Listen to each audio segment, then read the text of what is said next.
Muy bien. Cuando me invitaron a hablar sobre este tema de construcción global, ¿no? En varios tópicos que por supuesto son de interés para el ingeniero civil, hay un aspecto que es realmente muy relevante y que sale a la mesa de tiempo en tiempo en el tema de las carreteras, que tiene que ver, por supuesto, con materiales de construcción. Y dentro de esa gama de materiales de la que hoy disponemos, pues bueno, aparecen ahora también como una necesidad de utilización, pues el uso de residuos y pues de subproductos industriales en la construcción de carretera, y que es un poco la temática que quisiera reflexionar con usted. Una referencia importante que sirve de apoyo a esta presentación está publicada en la biblioteca de la Asociación Mundial de Carreteras, conocido como PIARC, y es una publicación que se refiere al uso óptimo de materiales locales. El acceso es gratuito, pueden entrar ustedes a buscarla sin ningún problema al portal de la PIARC. Y fue un trabajo que en su momento realizamos a través del Comité Técnico sobre Terracerías, en el cual en esa época yo era parte de los desarrolladores. Y bueno, aquí la importancia y de algún modo el tema también de lo que quiero hablar con ustedes, que se refiere al mejor uso de los materiales que tenemos disponibles para la ejecución de una obra. Me voy a estar refiriendo en específico al tema de las cartas, es decir, la mejor utilización de los materiales que tenemos disponibles. Esta va a ser una primera idea importante que les pido tengamos en mente. Ahora, una segunda idea está dada en esos dos recuadros que ven ahí, esas dos imágenes. En la parte de la izquierda, por un lado, lo que ahora se llama mucho desarrollo sostenible o desarrollo sustentable, y por otro lado, que está ilustrado en el recuadro a la derecha, a esto que parece ya más que una necesidad o una obligación, que es reducir, reutilizar y reciclar, ¿no? Ahora, esto se ha vuelto cada vez más relevante en todos los temas ya de la vida diaria, y por supuesto no lo es menos en temas de infraestructura, y por eso es que pues, el ingeniero civil debe estar atento, ¿no? a estos tópicos, porque lo más seguro para muchos de ustedes va a estar en su campo de trabajo. Es decir, dentro de esa necesidad de reducir, reutilizar y reciclar materiales, tenemos que valorar hasta dónde, cuando queremos hacerlo en el tema de infraestructura, se mantienen los objetivos económicos y sociales de esta infraestructura. Y por eso la importancia siempre de tener en cuenta esas zonas de intersección que se deben cumplir dentro de los ámbitos económico, social y ambiental, para que de veras tengamos un desarrollo sostenible que pudiéramos llamar integral, ¿verdad? Completo. Es decir, que no sería de la forma más adecuada el estar reutilizando, reciclando materiales como material de construcción en carreteras, si lo hacemos a costa de algún aspecto económico, o si lo hacemos a costa de un incumplimiento desde el punto de vista social. Entonces también les pido que tengan en su mente a lo largo de esta pequeña charla, pues esta necesidad. Sí, queremos reciclar, queremos reducir, queremos reutilizar materiales y en la medida de lo posible en la construcción y preservación de infraestructura carretera, pero debemos tener en cuenta pues los tres eslabones importantes del desarrollo sostenible. Ahora, me voy a referir mucho, por supuesto, al tema de carreteras y en particular al tema de poder utilizar o no, o en qué medida podemos utilizar residuos y subproductos industriales en las capas que conforman la estructura de un pavimento carretero. Esta es la estructuración típica con una nomenclatura que, bueno, debo particularizar que usamos en México, es decir, viendo desde la parte superior lo que es las capas de pavimento, que usualmente es la capa de rodadura, la base, la subbase, donde la capa de rodadura pues, puede ser de asfalto o de concreto hidráulico, y después las capas de lo que solemos llamar terracerías, que son completamente importantes, por supuesto, porque van a constituir la cimentación de apoyo de esa estructura que llamamos pavimento, y en especial, pues, la capa superior de esas terracerías, que en México le llamamos subrosante, ¿no? Esa es una capa que tiene que cumplir con ciertos requisitos de calidad, y a últimas fechas hemos introducido otra capa que hemos llamado subyacente. Esas dos capas en su totalidad pueden tener alrededor de 1 metro, de espesor, y constituyen, pues, la cimentación directa en la que se apoya el pavimento. Y bueno, cuando hablamos de reutilizar residuos, de reciclar materiales, pues lo hacemos mucho o tratamos de hacerlo de forma que pues cumplan con los requisitos de calidad o de desempeño que se requieren en cada una de las capas. En el tema de carreteras, pues, y como seguramente ustedes en la carrera ya lo han visto, ¿no? Les solemos pedir requisitos de calidad, pues, que tienen que ver mucho con aspectos de mecánica de suelos. De hecho, debemos decir que estas primeras especificaciones de calidad de materiales para carretera vienen desde la época de Terzaghi y Hogentobler en 1928, por ahí. Hay que decir que ese famoso libro de Terzaghi, de Mecánica de Suelos Inicial, que publicó en alemán, fue en 1925-26. Estamos en 2021, estamos acercando al centenario de este libro tan importante que ha marcado un poco los destinos actuales de la mecánica de suelos, y en particular de la geotecnia aplicada a todos los campos, entre ellos, por supuesto, las vías terrestres. Y bueno, y es que cada vez que queremos usar un material, recurrimos pues a los requisitos que nos suele pedir la normativa local, basados principalmente en límites de plasticidad y en granulometría. Es decir, buscamos materiales que tengan propiedades adecuadas para que una vez colocados con la compactación necesaria, pues cumplan con sus funciones en el largo plazo, ¿no? Y al menos lo que uno espera de la calidad de los materiales es que logren preservar en el tiempo esas propiedades que consideramos adecuadas, y puesto que es en el tiempo, eso significa que tiene que ser resistente pues a los cambios de humedad y a las condiciones climáticas imperantes, ¿no?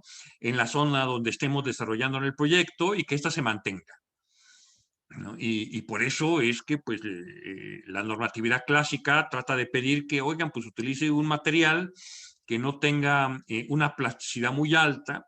Solemos especificarlo a través de límites líquidos máximos, y que tenga un porcentaje de finos adecuado.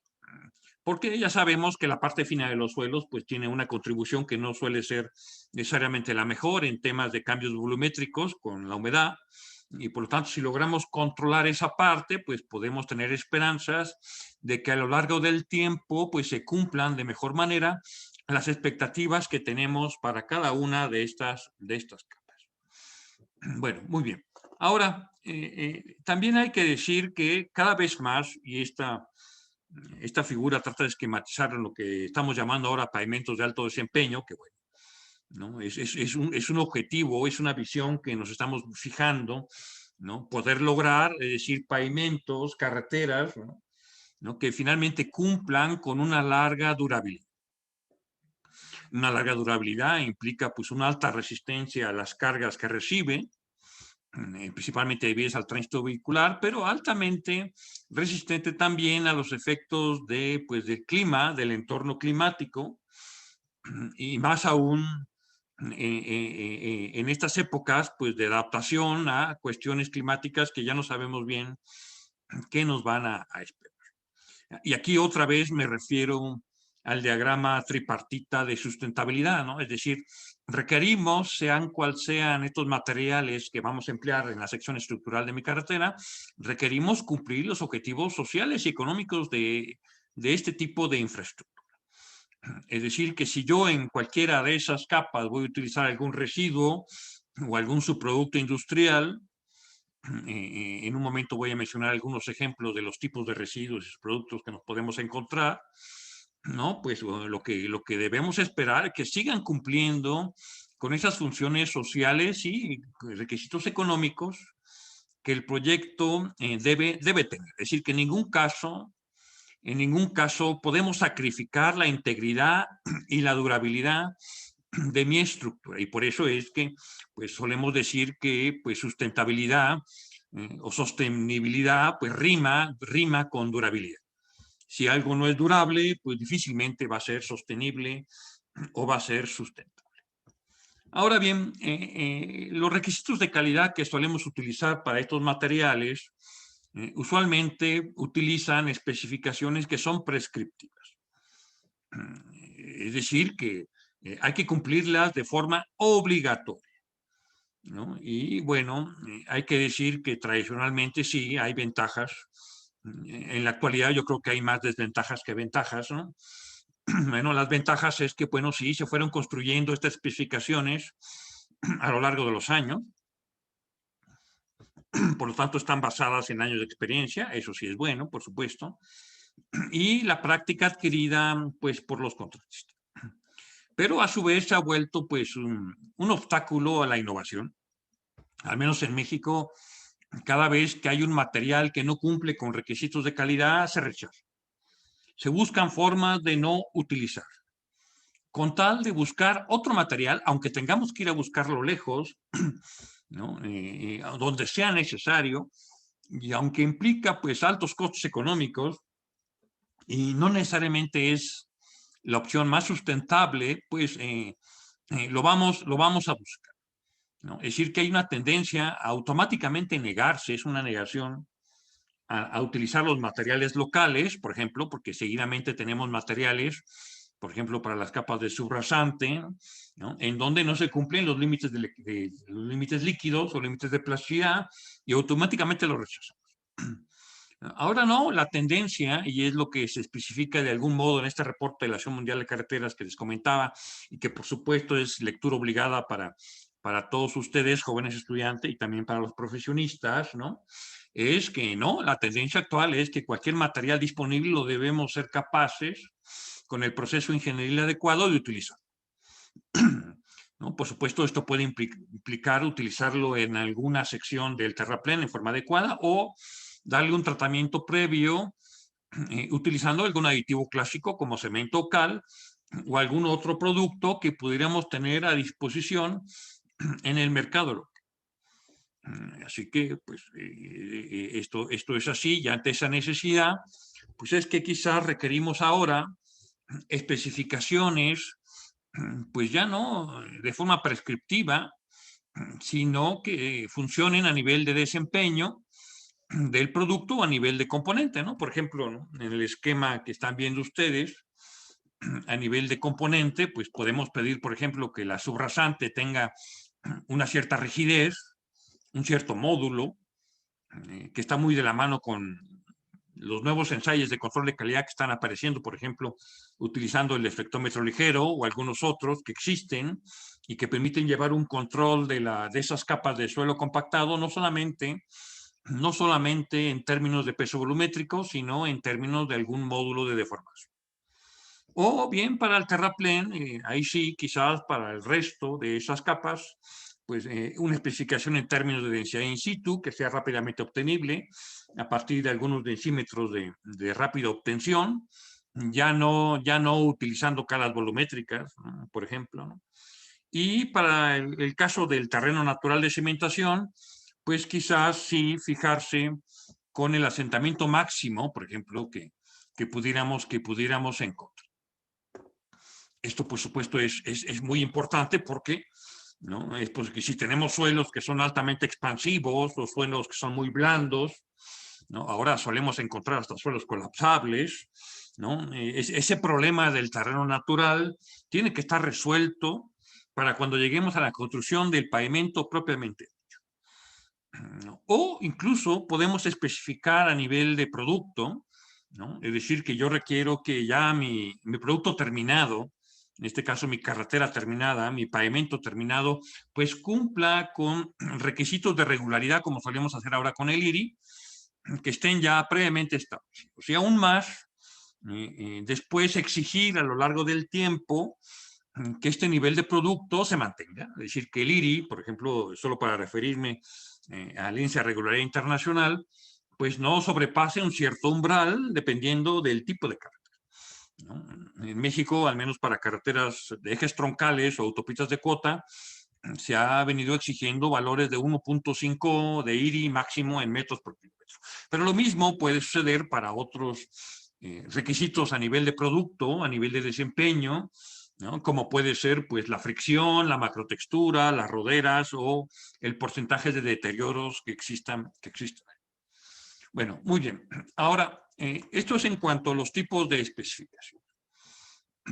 Quisiera ahora referirme pues, a las motivaciones que solemos tener para la utilización de residuos y subproductos industriales en la construcción de carreteras, ¿no? Por ejemplo, falta de materiales naturales, ¿no? Esa puede ser una razón. No son exhaustivas, son ejemplos de algunos elementos que pueden justificar pues, nuestra toma de decisiones. Cada vez más, por ejemplo, en México hay restricciones para colocarlos en relleno, es decir, que ya los residuos de sus productos industriales no se pueden tirar. Se tienen forzosamente que valorar e integrar alguna otra cadena productiva. En México los residuos pues, se clasifican básicamente de forma general en tres tipos, ¿no? Los que son residuos de gestión urbana, los residuos peligrosos y pues los residuos que necesitan un tratamiento pues, intermedio, que se le llaman especiales, y que es aquí donde cae esta parte de residuos y subproductos industriales. Y por supuesto, como una motivación quizás todavía más importante, pues es una voluntad política, es decir, si tenemos o no tenemos compromiso para impulsar una política pública que, pues, que permita una mejor utilización de estos materiales, ¿no? Otra vez me refiero a este diagrama tripartita, ¿no? De la sustentabilidad, ¿no? Todo esto, por supuesto, con un equilibrio económico y social.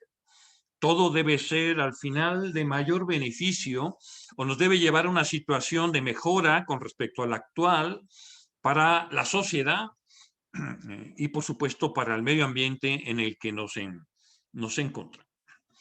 Solamente como referencia, ¿no? Este diagrama de barras ilustra un poco la generación anual promedio en México país de los residuos que requieren pues, tratamiento, un manejo especial, que se llama como RME, ¿no? Y en el caso pues, de la construcción y demolición, que es la tercera barra, estamos hablando de más de 50,000 toneladas al año que se van produciendo. Ya en México, pues sí, hay reglamentación que intenta motivar a un mejor uso y un mejor manejo de estos residuos. Entonces ahí es un tema que por supuesto tiene que ver con el desarrollo industrial de cada región, de cada país, ¿no? Porque esto está pues relacionado en forma integral pues a todos los aspectos de la vida económica de una región y de un país. Ahora, es evidente que uno de esos residuos de construcción siempre se obtiene en procesos de demolición. Nosotros quisiéramos que pues toda la infraestructura que generamos, que construimos, durara para siempre. Lamentablemente la experiencia parece mostrar que hay una durabilidad límite, ¿no? Sobre todo si no tomamos en cuenta los aspectos de mantenimiento y de conservación necesarios. Por sí sola, pues ninguna infraestructura dura en forma eterna. Y si no, que le pregunten a la civilización Roma, que dicen que, entre otras cosas, también decayó por problemas de conservación en su infraestructura. Y seguido vemos ahora en ciudades, pues, edificios que se tienen que demoler, que se tienen que remover completamente. Vemos carreteras que se tienen que reconstruir, a veces con materiales nuevos, y que en muchas ocasiones nos podemos preguntar a dónde van pues esos materiales resultados de la demolición, ¿no? El material que más se utiliza para cuestiones de edificación pues es el concreto Portland, en sus diferentes vertientes. Por lo tanto, uno de los materiales que más se obtienen como residuo de la construcción pues son fragmentos de concreto hidráulico, de concreto Portland, ¿no? Que tenemos que utilizar y que además vienen mezclados, ¿no? Vienen mampostería, vienen ladrillos, también vienen madera, vienen acero, ¿no? Y que por lo tanto se tienen que separar. Ya el simple hecho de pensar en un correcto manejo de estos residuos, pues implica pues una gestión adecuada, ¿no? Para poder llevarlos a un sitio, a un lugar, a una planta de procesamiento adecuado para separar y dejarlos disponibles para la posterior utilización en alguna otra obra de infraestructura. Hay también algunos subproductos industriales como la escoria de fundición, que solemos encontrar como un residuo de la industria del acero. En México hay muchas empresas que se dedican a la producción del acero y uno de sus residuos pues, son las escorias, ¿no? Que al final pues, y uno las observa como si fuera un agregado pétreo más, no lo es porque es muy pesado, ¿no? Es poroso, pero tiene una alta resistencia al desgaste y muy alta fricción cuando interactúan las partículas entre ellas. Puede tener aspecto grueso, aspecto fino, y que se puede incorporar muy bien como material de construcción en alguna de las capas pues, que constituye pues, la sección estructural de nuestra carretera. Nosotros hemos hecho a lo largo del tiempo algunos estudios, algunos clientes, ¿no? Interesados en ver en qué forma la escoria de acero se puede incorporar como material de aporte o como material completo para fines de construcción.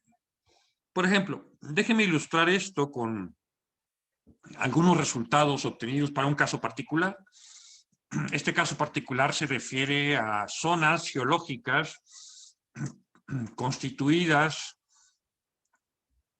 principalmente por rocas sedimentarias, rocas de tipo calizo, y que tienen pues la característica particular que son muy poco resistentes al pulimento y que causan una problemática particular en esas regiones del país donde se encuentra, porque si yo utilizo estos agregados pues en mezclas asfálticas o en concreto hidráulico, pues dar como resultado una superficie que aunque inicialmente pudiera tener una fricción adecuada, se pierde rápidamente en el tiempo y eso afecta, por supuesto, la seguridad pues, de los usuarios que circulan sobre esta vía. Las imágenes que están viendo ustedes es de un ensayo de laboratorio muy común para determinar el valor de pulimento de agregados, que son los ensayos de pulimento acelerado, ¿no? Que básicamente pues, constan del equipo de desgaste que ven a la izquierda, ¿no?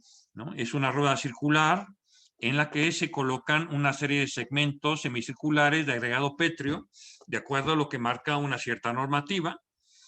Se le mide inicialmente pues, a ese cúmulo de segmentos de agregado pétreo la fricción inicial, es un ensayo de laboratorio, y entonces utilizamos para cuestiones de laboratorio el péndulo británico, y después pues sometemos a un agente abrasivo a la circulación de una rueda que va desgastando en forma acelerada el pulimento. Y bueno, la historia trata de determinar que al final del cierto número de ciclos en el cual se acelera el pulimento tengamos un valor aceptable y entonces el agregado pétreo pueda ser utilizado en forma correcta. Este es un ejemplo de las curvas que se pueden obtener, ¿no? Aquí tenemos en el eje vertical el valor de pulido que se obtiene en este tipo de ensayos, ¿no? Como referencia puedo decir que pues, es una escala que va entre 0 a 100, como si fuera un coeficiente de fricción, ¿no? Los agregados inicialmente pues, pueden tener valores de pulido del orden del 44 o de 46, que equivaldría a coeficiente de fricción de 0.46 y los divido entre 100, y conforme pasa el tiempo, aquí en el eje de las abscisas se puede ver el tiempo del ensayo, ¿no? La fricción va disminuyendo hasta alcanzar eventualmente un valor de fricción residual. Y ahí se ven dos grupos de curvas muy bien marcadas, ¿no? Las que presentan valores bajos de fricción que corresponden a estas rocas sedimentarias, que son los agregados usuales disponibles en estas regiones del país, que suelen no cumplir con esas condiciones de pulimento acelerado. Y en la parte superior se ve, por ejemplo, las curvas de fricción mucho más altas que se pueden obtener utilizando escoria, estos residuos de subproductos industriales del proceso de fabricación o de obtención del acero. Y que si mezclamos en forma apropiada estos agregados calizos con escoria, como se puede ver en esta otra figura, otra vez valor de pulido en el eje vertical con respecto a las horas. Cada una de esas 4 curvas corresponde a un cierto porcentaje de mezclado entre escoria, que es el primer número, y el agregado natural, 80-20, 70-30, 60-40, 50-50, ¿no? Lo cual permite pues, diseñar para fines de aplicación de un tratamiento superficial, por ejemplo, una mezcla muy resistente al pulido, ¿no? Entonces aquí se ve un ejemplo de cómo un subproducto industrial me puede servir pues para mejorar las características de funcionalidad que se me están pidiendo para mí. Muy bien, ahora hay otros subproductos que, bueno, nos solemos encontrar también, como las cenizas volantes, que son residuos que vienen de la operación de las termoeléctricas, que en México todavía hay varias. Y bueno, ya desde hace mucho tiempo las cenizas volantes son parte de los procesos de fabricación del cemento Portland, por ejemplo, ¿no? Pero ahora se le está viendo aparecer con mayor volumen, pues en estabilización de suelos, ¿no? O de bases estabilizadas con cemento y con ceniza volante. Y en algunos casos estas cenizas volantes se están incorporando también en otros nuevos materiales que están apareciendo en el mercado. Hay residuos, resultado de gestiones urbanas, de los residuos de gestión de manejo urbano, por ejemplo, que requieren procesos de incineración y que dan como resultado materiales finos, no plásticos, que pueden servir también para utilizarlos, por ejemplo, en capas de subbase, para utilizarlos en capas de subrasante y reducir problemas, por ejemplo, de plasticidad. Una forma común de mejoramiento de suelos es el mezclado de materiales. No necesariamente tengo que recurrir a un aditivo, ¿no? Mezclar arcillas muy plásticas con arenas, por ejemplo, permite reducir plasticidad y, bueno, también mezclarlas con el producto resultado de la incineración de ciertos residuos también me permite obtener una cierta mejora. Producto de todas las actividades mineras de un país, en México es mucho, y estoy seguro que en Perú también, ¿no? Pues nosotros le llamamos al residuo de productos mineros, le llamamos JAL, es el término.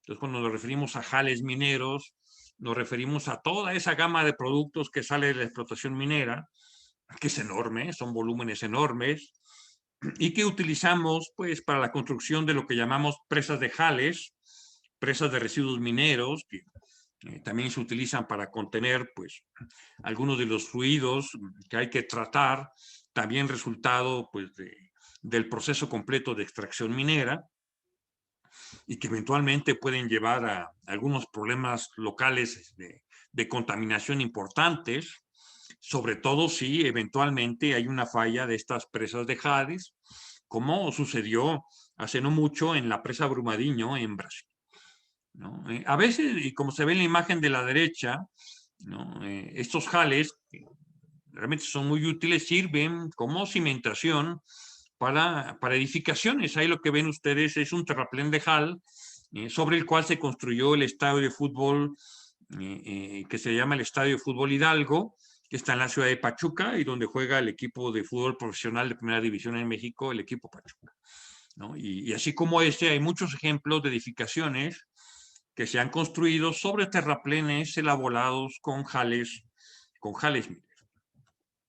Bueno, es todo este tema de neumáticos fuera de uso, ¿no? Que ahora pues, se tiene la impresión de que estamos obligados a utilizarlos en carreteras, ¿no? Porque no sabemos qué hacer con ellos, ¿no? Es cierto que pues, de alguna forma u otra se pueden incorporar, por ejemplo, en la fabricación de mezclas asfálticas, donde es ahora muy común ver el polvo de neumático o agregado neumático, es decir, porque el neumático puede ser parte de la estructura granular, ¿no? O sea, hay que triturarlo, otra vez requerimos plantas de tratamiento adecuadas que permitan pues llevar los neumáticos fuera de uso a ese lugar, triturarlos, separar los cables de acero radiales triturarlo, pero los tamaños que se requieren en el proyecto, ¿no?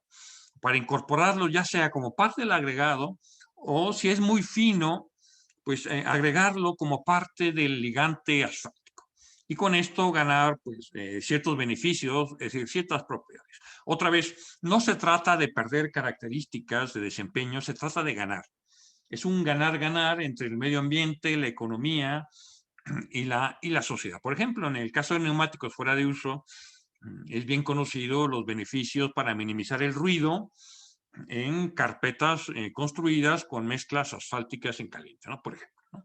¿No? Pero déjenme decirles que ahora también hay una tendencia a usar también como parte del agregado pétreo estos agregados de neumático fuera de uso en la fabricación de concretos hidráulicos. En México le decimos concretos hidráulicos, me parece que ustedes en Perú usan más el término hormigón, pero bueno, yo creo que nos podemos entender, ¿no? Es decir, también los podemos usar y todo esto requiere evidentemente validaciones, ¿no? Para que pues, se pueda de algún modo justificar su utilización de una forma adecuada. Aquí, por supuesto, hay muchos grupos de investigación, sobre todo en universidades, ¿no? Que de alguna forma tratan de desarrollar este tipo de temáticas y que tienen que seguir, por supuesto, muy involucradas en esto, ¿no? Dentro de las universidades, estos grupos de trabajo son esenciales.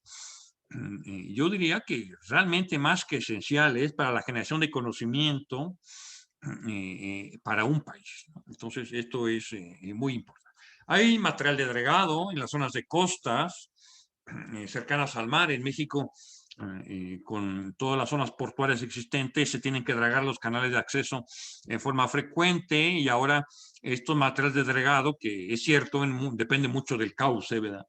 ¿No? Suelen ser mezcla de arenas con arcillas, ¿no? Pues a veces son plásticas o no. Es decir, hay que caracterizarlas geotécnicamente como lo sabemos hacer y si requerimos mejorarlas por medio de un mezclado mecánico o agregar un cierto tipo de aditivo, pues lo podamos usar e incorporar dentro de las capas de construcción de algún tipo de infraestructura. Por ejemplo, en cimentaciones de muelles, en patios de contenedores o en vialidades cercanas a las zonas portuarias o a las ciudades que les dan acceso, pues se pueden utilizar sin ningún problema.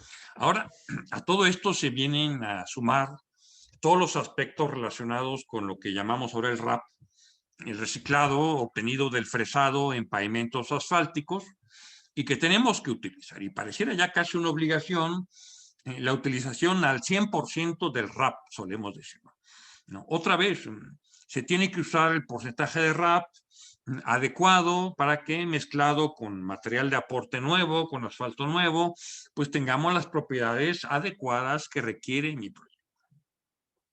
Todos los ejemplos de residuos y subproductos que he mencionado, entonces se vienen a sumar a este también residuo del fresado de mi pavimento, en este caso del pavimento asfáltico, que ahora uno ve de forma ya muy común en las plantas asfálticas, cuando uno va, como puede ver en la foto de la izquierda, ya ve uno pues los montones de material reciclado que se utiliza finalmente como un material más, ¿no? Con una cierta granulometría o tamaño conocido para que en la mezcla pues obtengamos el material que cumpla con los requisitos que necesitamos. Bueno, y aún más, yo ya estoy leyendo cosas y me han preguntado sobre la utilización del RAP para la fabricación de concretos hidráulicos. Imagínense ustedes, aquí se requiere mayor trabajo de investigación. Este es un excelente ejemplo de cosas que ustedes pueden hacer en universidades, que en México se está haciendo poco, pero pues es un tema que ya los fabricantes de cemento y de concreto se empiezan a preguntar si podemos utilizar como parte del agregado pétreo o en qué condiciones alguna porción del RAP que viene del fresado del pavimento asfáltico para fabricar mezclas de concreto hidráulico que puedan servir para elaboración de vialidades o incluso pues, de banquetas o algunos otros elementos de la infraestructura urbana. Y por qué no, si es necesario, pues utilizar estos nuevos materiales pues, en pavimentos de concreto en vías importantes si es que se puede demostrar. Lo que existe en literatura permite de algún modo sostener que esto es posible, esto ya no es un mito, esto ya se está haciendo, ¿no? Entonces podemos estudiar por un lado el RAP en laboratorio para mezclas asfálticas y también podemos usar el RAP para el estudio de las propiedades en un concreto hidráulico. Al final se trata, pues, nuevamente refiriéndome a mi esquema tripartita, ¿no? Refiriéndome a mi esquema tripartita de la sostenibilidad o sustentabilidad, pues hacer un mejor uso de lo que está disponible. Porque finalmente en un país generamos residuos de todas las formas posibles y yo creo que es justo para el entorno, es justo para el medio ambiente y por supuesto para el planeta, pues el que empecemos a hacer un mejor uso de estos residuos, ¿no? Y minimizar, por un lado, pues el consumo de recursos naturales. Yo creo que el planeta, nuestro único planeta, nos los va a agradecer, ¿no? Y además, si logramos cumplir con las exigencias, pues, de funcionalidad que la sociedad nos pide a los ingenieros que trabajamos con la creación y mantenimiento de la infraestructura, ¿no? Incluso ahora también hay las técnicas como el rublicing, que ya en México también empezamos a utilizar. Ya hay 2 o 3 proyectos en donde se ha empleado esta técnica de trituración de una losa de concreto hidráulico, o sea, esta fragmentación, casi le llamaría yo una transformación de una losa de concreto en una base granular muy densa, sobre la cual se puede construir otro pavimento de cualquier tipo, o ya hemos visto aplicaciones también en México en donde este material completamente demolido se puede recuperar para la fabricación de nuevas mezclas de concreto hidráulico, ¿no? Es decir, ya podemos empezar a notar que hay pues una gama muy grande, hay una gama muy grande pues de subproductos y de residuos que están ahí a la mano para poder emplear. Y bueno, esto lo que debe llevar a preguntarnos, por supuesto, en una región, es dónde están esos residuos, ¿no? ¿No? Es decir, alguien debe hacer un estudio que cartografíe, que haga un levantamiento donde sepamos en qué proporción y dónde se encuentran estos residuos, en qué zona de cada país están disponibles para podernos emplear. Ahora, como ya decía, a todos estos residuos y sus productos, pues los tenemos que caracterizar y deben cumplir con las mismas reglas del juego, ¿no? Y por lo tanto, pues los laboratorios de mecánica de suelo siguen siendo completamente válidos, ¿no? ¿No? Con el uso de ensayos convencionales para evaluar propiedades físicas y mecánicas, aspectos de durabilidad, de resistencia, de modos de deformación, o sea, lo que se requiera para el correcto cumplimiento de estos materiales. Y por eso no es usual pedirle a estos residuos y sus productos industriales aspectos clásicos, ¿no? Pues de granulometría, por ejemplo, ¿no? De desgaste, de agregado petrogrueso, que solemos hacerlo en México con el famoso ensayo de desgaste de Los Ángeles. Es decir, si estamos pidiendo, como ahí se dice, un 30% máximo de desgaste de Los Ángeles en capa estructural para un agregado natural, triturado en planta, pues también se lo vamos a pedir a un agregado proveniente de algún tipo de subproducto industrial, por ejemplo.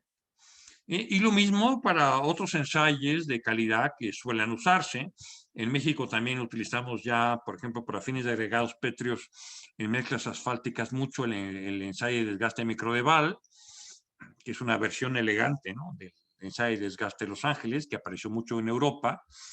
O también debemos completar, por supuesto, con los ensayos de intemperismo acelerado, para sulfato de sodio, para sulfato de magnesio, para tener una evaluación objetiva de la sanidad que podemos encontrar en estos agregados. Lo mismo se lo tenemos que pedir a todos los materiales que provengan de residuos o de subproductos industriales, requisitos relacionados con caras fracturadas o con partículas alargadas que son fundamentales, ¿no? Porque pues, esto ya es bien sabido también que pues, la presencia de caras fracturadas y la reducción de partículas alargadas, por ejemplo, pues permite tener mezclas granulares más durables con menos propensión a la rotura, ¿no? Y si hay menos propensión a la rotura, pues podemos aspirar a tener materiales que preserven sus propiedades en el tiempo.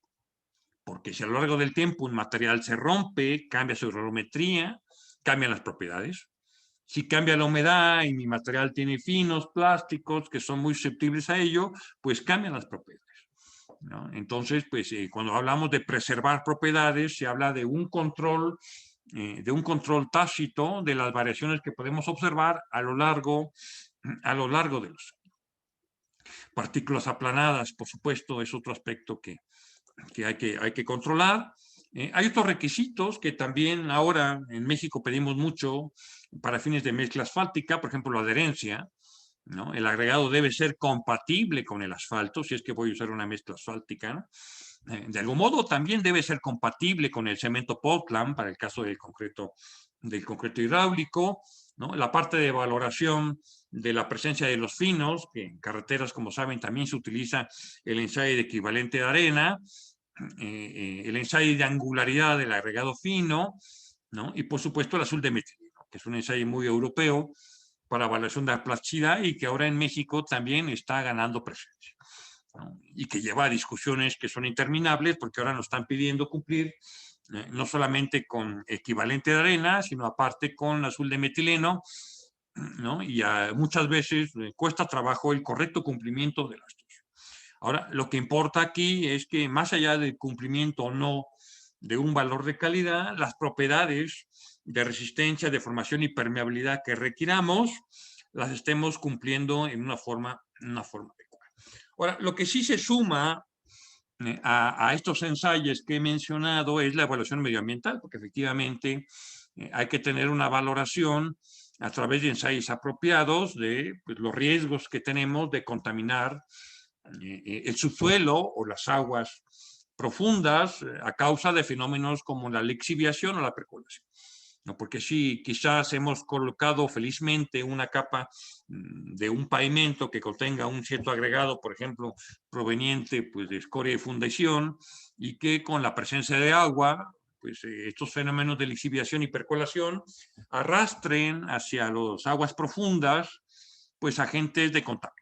Entonces, siempre debe haber una valoración, pero además aquí también no es tan complicado hacerlo, hay que juntarnos con estos colegas de ingeniería química que hacen esto todo el tiempo, o la gente de edafología en los centros de estudios de ciencias de la Tierra, ¿no? Y pues trabajar de forma conjunta para garantizar que todos estos residuos y subproductos no vayan a dañar el ambiente, ¿no? Finalmente es como en todo nuevo conocimiento, es una oportunidad muy importante de aprendizaje, ¿no? Ahora en México, por ejemplo, en la Ciudad de México, en el caso particular, ya es obligatorio que todos los residuos de demolición de edificaciones de la ciudad, que no son pocos, ¿no? En una ciudad tan grande, pues ya son varios miles o 100 miles de metros cúbicos de material de demolición, no se pueden tirar, ¿no? Se tienen que llevar obligatoriamente a plantas de tratamiento de materiales reciclados. Esas fotos que ven ahí, pues corresponden a una de estas plantas que está ubicada en la cercanía de la Ciudad de México y que ellos se instauraron por mutuo propio hace tiempo y ahora que es obligatorio, pues están recibiendo y cobrando por ello, porque además esto también tiene que ser un negocio. Otra vez hay que ver el esquema tripartita, ¿no? De la sostenibilidad.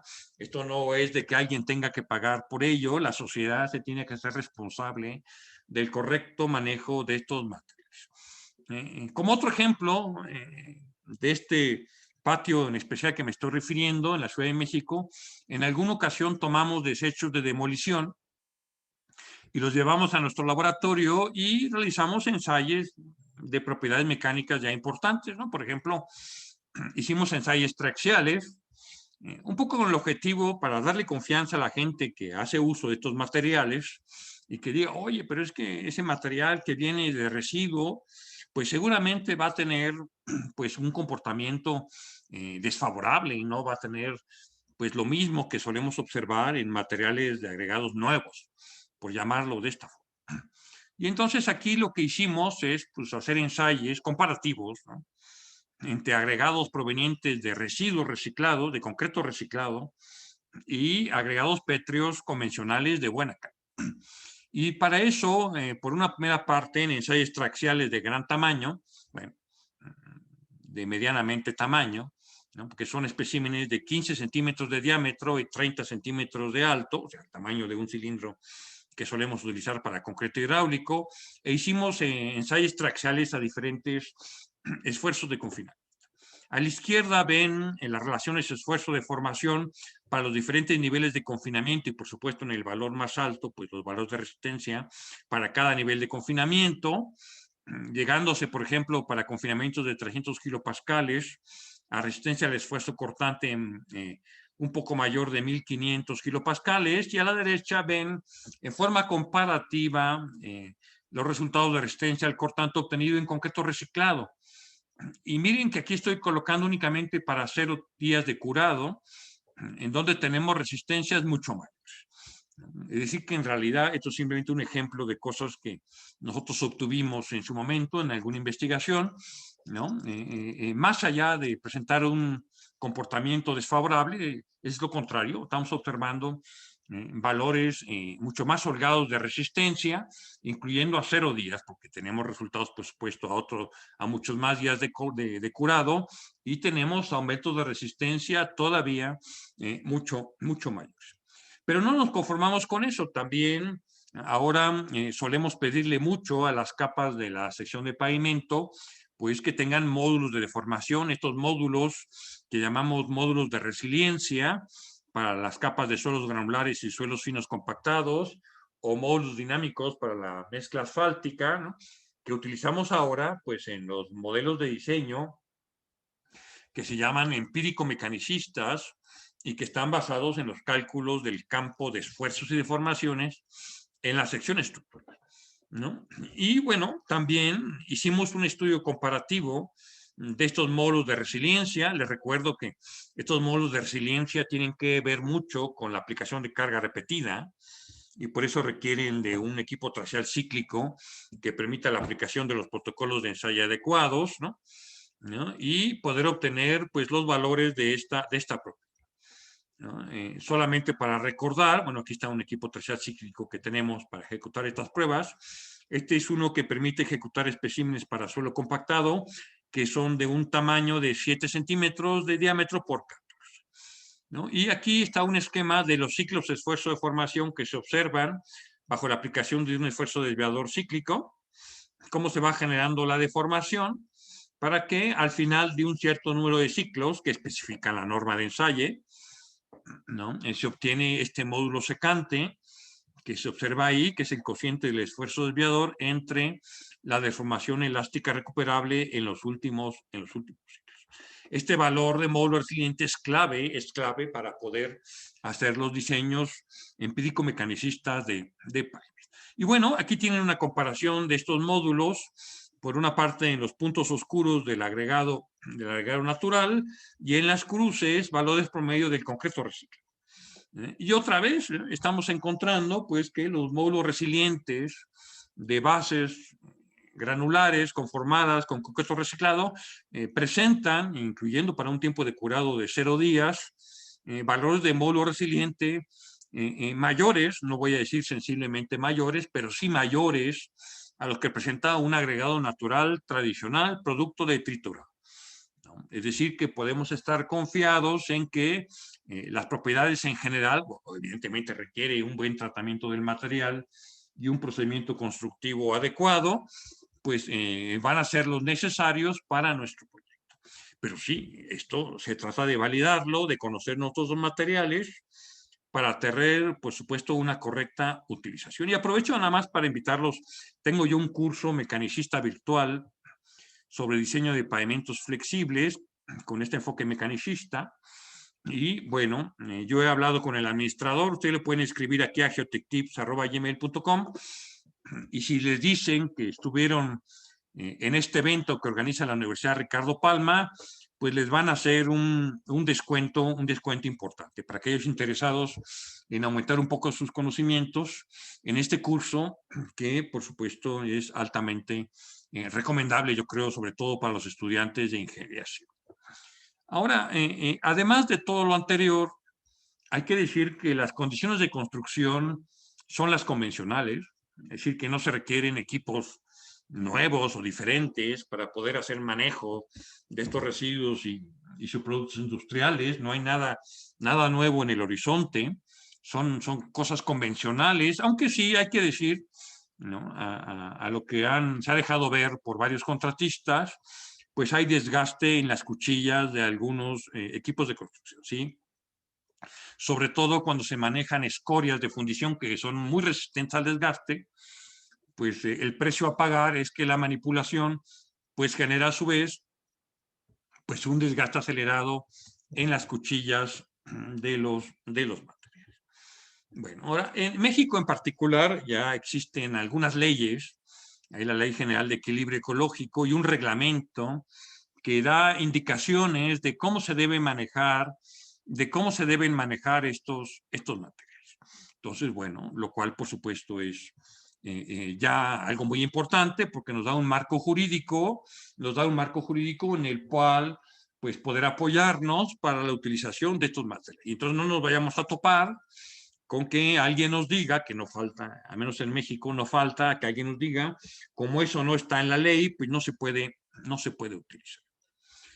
Finalmente, y solo a manera de conclusiones de esta charla, porque no me quiero extender en demasía, por supuesto, y en las preguntas me pueden cuestionar lo que quieran, pues uno, técnicamente, el uso de estos residuos y productos industriales es viable, se tiene que demostrar, por supuesto, caso por caso, se requiere incluir en la valoración los ensayos tradicionales y los ensayos ambientales necesarios para la valoración de los riesgos de contaminación que pudiéramos tener. Y quizás lo más importante, y esto va mucho para los jóvenes estudiantes, bueno, para los profesionales, pero este compromiso parece ser más viable de obtener en las nuevas generaciones, un compromiso hacia un desarrollo sustentable, o sea, que ya traigamos en nuestra forma de ser de ingenieros ese chip ambiental, ¿no?, que nos permita valorar todas las aristas que están atrás de la sustentabilidad. Este asunto que he querido platicar hoy es solo uno de ellos, ¿no? Importante, pero es uno de ellos. Hay muchas otras cosas que se deben tener para ser sustentables. ¿Sí? Yo creo que esto es lo importante que se tienen que llevar de aprendizaje. Y bueno, muy bien, hasta aquí tengo mi ponencia. Yo les agradezco su atención